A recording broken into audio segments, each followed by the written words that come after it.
Hello and welcome back to the Sports Centre YouTube channel. Now before we get into the video, have you subscribed to the channel? If not, why not? Get over and do it now. Right, so we know who's in the Champions League next season. We know potentially who we think might be competing for the Premier League next season in terms of the top five.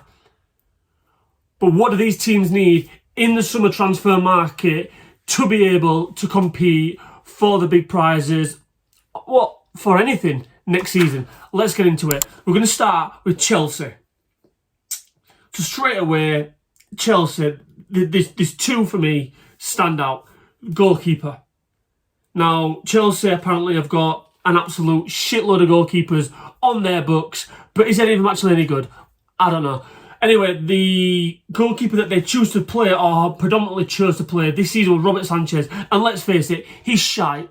Robert Sanchez is shite. And I dare say every Chelsea fan that watches this, every Chelsea fan that exists, will tell you Robert Sanchez is shit. He's not good enough. Now, arguably Chelsea have got their best goalkeeper, Kepa, on loan down the road on the south coast at Bournemouth. Now, key point of this being, he is only on loan. So therefore, does that mean that they potentially will bring him back? Does Kepa want to go back there? Is he willing to fight for his place there? It's a funny one, is this, because I also thought with Kelleher leaving Liverpool, obviously Kelleher's Liverpool's number 2, he's made it well known that he wants to be a number 1, and trust me, this guy is good enough to be a number 1. He's a quality goalkeeper. I thought Chelsea would be all over him. He's got a year left on his contract. I think he's about 26, so he's in his prime. He's literally primed, ready to go. He's got loads of Premier League experience, because Alisson often has potentially, I don't know, somewhere between like 8-10 games, probably even more sometimes out for Liverpool. I thought Chelsea would have been in for him, but apparently he's going to Brentford, so who knows? Do Chelsea potentially already have the keeper that they want to stick with on their books? Let's wait and see. But I think their best keeper, Kepa, should be their number 1 if they're not going to sign a keeper, because Robert Sanchez is definitely not good enough. So that's one area I think that Chelsea need to strengthen. Second area is centre-half.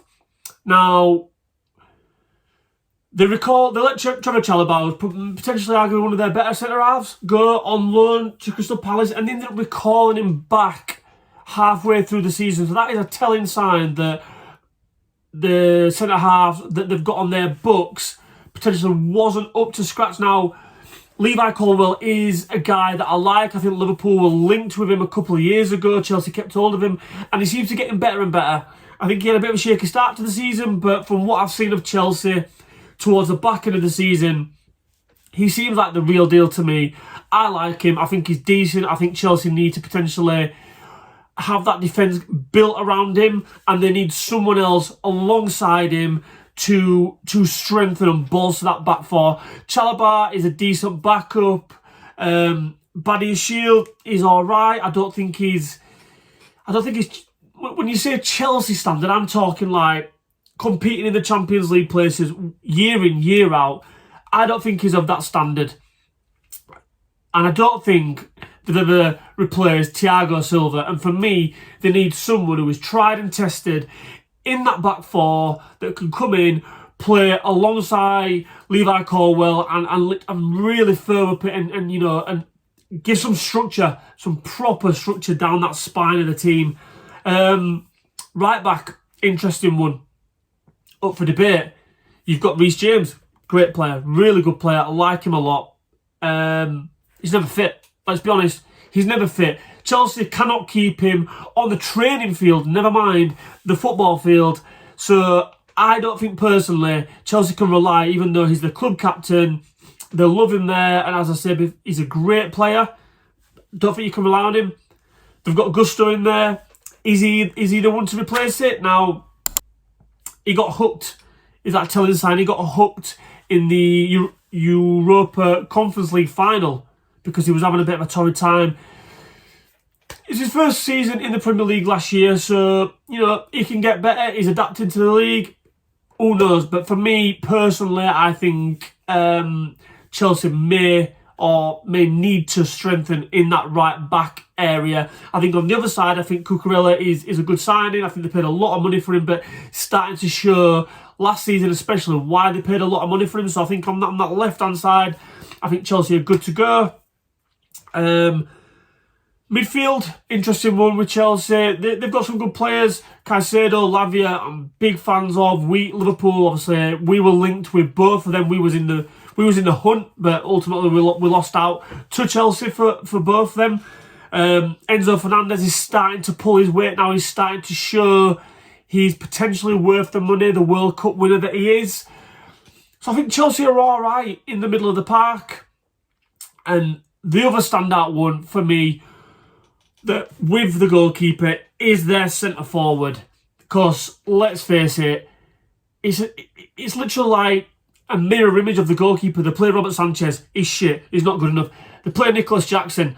I think, my own personal opinion, I don't think he's anywhere near good enough to the standard that Chelsea need from a number 9, from a striker. And if reports are led to be true, they've activated the release clause on Liam Delap, and he will be playing his football at Stamford Bridge next season. However, there's a risk to this. Well, it's a smart signing because I think his release clause is only around about £30-35 million. But I think it's a risk. And the reason that I'm saying this is because, fair enough, he's had 1 year in the Premier League, but the signing reminds me a little bit of Højlund at Man United. Now, he came in with high expectations. He's going to be Man United's number 9. He's going to lead the line. He's going to be the main man at Old Trafford. Big club. Obviously, I think he played for Atalanta before that, so he moved to a decent-sized club to a massive club when you're talking Man United. The guy doesn't seem as though he can take the pressure of being United's main man.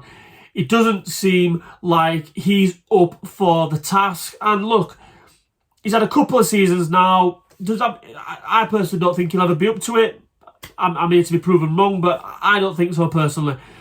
And I think, although Delap, yes, he's played 1 season in the Premier League. He had a decent season, to be fair, in an underperforming side that got relegated in Ipswich.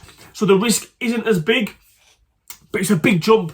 Ipswich to Chelsea, you're not talking like 2 or 3 levels. You're going a big jump there. And for him to come in what will be a precious season for Chelsea, because, like, as I say, they're playing Champions League football now. They're potentially looking to compete for the Premier League. I'm not saying they're going to win the Premier League, but they'll want to compete for it. They will. They'll want to be in all the cups. Chelsea will want to be hunting down trophies again next season, because the past, 10, 15 years or so, that's what Chelsea have done. They've hunted down trophies. They've won trophies. They've won all the biggest trophies. So they'll want to be back up there doing that again.